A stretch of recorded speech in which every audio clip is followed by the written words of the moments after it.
This is grain discharge. It is a grain effect, but the unusual part is that the grains are driven by fluid simulation. Incoming audio excites the simulation. Cavitation events appear, and those events spawn grains from recent input audio history. So the visual is closely tied to what the audio engine is doing. The result can go from reactive rhythmic sprays to smeared grain clouds and more reverb-like textures, but the whole thing is built around a fairly simple interface. So, let's go through it. At the basic level, the signal flow is pretty simple. Incoming audio enters the plugin and is written into a short rolling buffer. That audio excites the cavitation simulation. When cavitation events happen, particles are spawned, and those particles trigger grains from recent audio history. The simulation is effectively the event driver.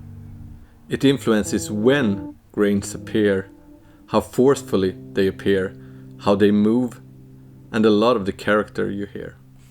That controlled unpredictability is a big part of what makes it feel musical. And because the visuals are tied closely to the grain activity, what you see and what you hear are designed to track each other pretty well.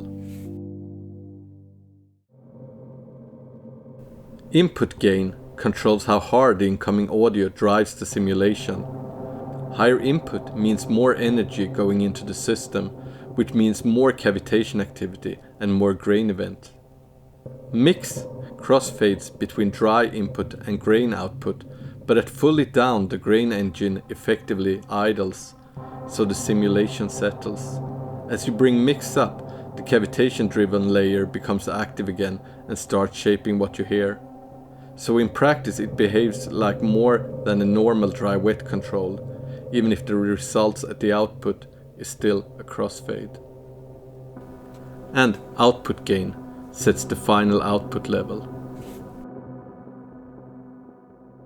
The main behavior controls are speed, burst, density, friction, and size. Speed is basically a global time scaler for the simulation. At maximum, the simulation runs at the same speed as its sibling cavitation fractures. Turn it down and the cavitation event happens in slow motion. That changes both the pacing of the movement and the way the grain feels over time. Burst control how easily cavitation rupture happens and how forcefully those event becomes.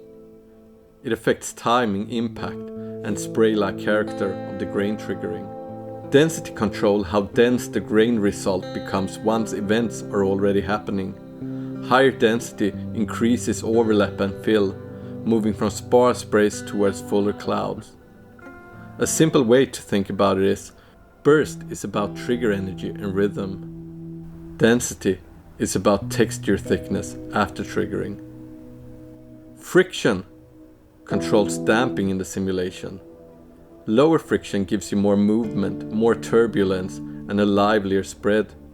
Higher friction makes the behavior calmer and more restrained. Size is there because both particle position and size affects the sound.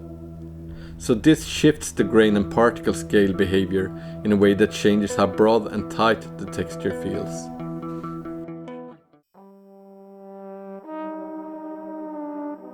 One thing worth knowing is that Grain Discharge runs a fixed voice pool. So at denser setting, it does not just keep stacking grains endlessly. Instead, it replaces older and quieter grains. Those transitions are smoothed with fade and residual handoff, which keeps the results from turning into static pileup. This implementation helps the plugin become more musical and responsive. Even when it gets dense, it is still trying to stay mobile and live instead of freezing into a flat block of frequencies. Controls like density, burst, linger, and fade in are not just spawning more or fewer grains. They are shaping how the engine manages overlap and how much variation survives inside the texture. That is a big part of why Grain Discharge can stay recognizable from pass to pass without feeling dead or locked in place.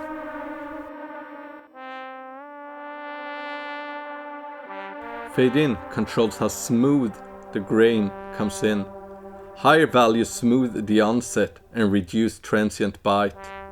Linger keep grains alive and fading out for longer. So at lower settings, the result is more articulated and event-like.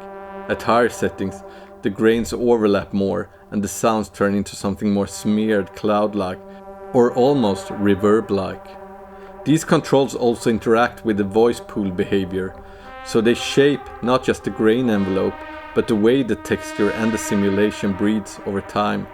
While the plugin's main trick, in my opinion, is controlled unpredictability, this is part of how you decide whether that unpredictability feels more like a rhythmic spray or a drifting atmosphere.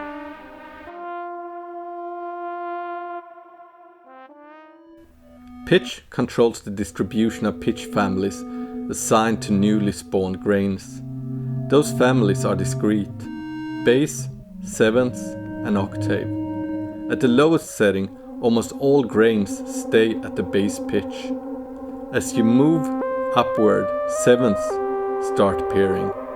At the highest setting, new grains are roughly split between sevenths and octave. These choices apply to newly spawned grains. Active grains keep the state that they were given when they were created.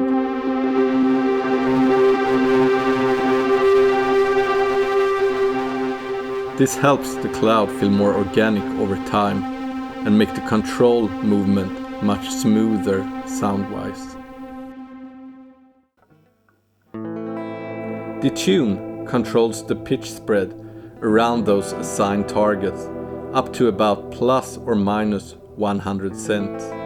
You can add anything from a bit of width to quite a lot of instability with this control. Modulation controls per grain pitch modulation for new grains in a similar way. At lower setting, it adds a bit of shimmer and motion. At higher settings, it becomes more animated and unstable. Even though the core concept is unusual, the pitch behavior is meant to be fairly direct and easy to steer. Tone is the main voicing control. It is tied directly to the simulation. It controls the vertical distribution of particles. And the higher up a particle is spawned, the higher the bandpass filter of that grain is set. Tone is not just a brightness control in the usual sense. It's changing where particles appear vertically in the simulation, which in turn changes the spectral balance of the grain output. The particle field is not just there to look dandy. It explains the behavior of the sound engine. Pitch family is color-coded as well. White is bass pitch, yellow is sevenths, and red is octave. Between the particle motion, particle density, vertical distribution, and the pitch colors, the visual gives you a fairly direct read on which kind of grain cloud the plugin is generating.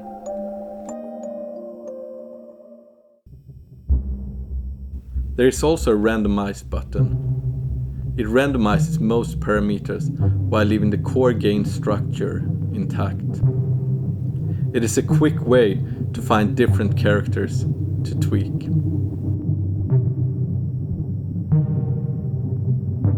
While Grain Discharge is built on the same simulation DNA as Cavitation Fractures, I think this implementation is much more musically rewarding and less of a one-trick pony.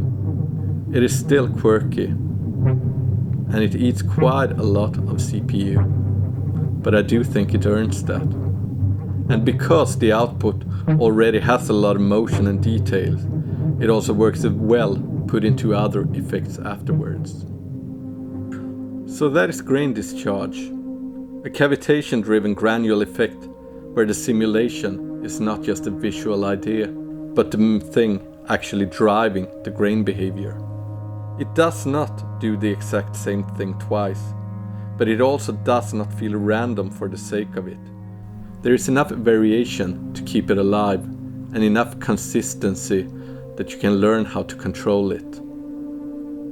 If you find this interesting, check out unusable.net for more information. Thanks for watching.